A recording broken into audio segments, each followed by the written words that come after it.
gái bột tũn nè. Nghe bột tũn không nhỉ? Con là con gái bột tũn đây. Dạ. Chân dài. Ui trời.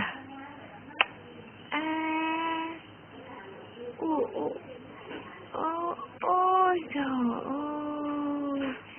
Nó nằm ngáp to thế. Mẹ mình ngủ nha. Để xem nào. Pam pam pam pam. Ê. Ê.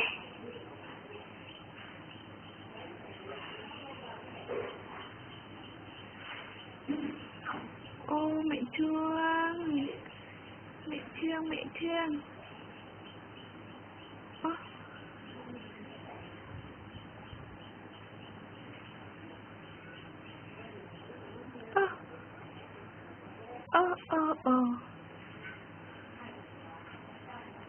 Ngày mai buồn ngủ chưa?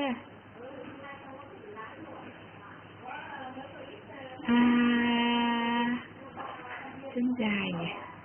Chân dài. Mẹ nắm chân cho con gái nha. Bây giờ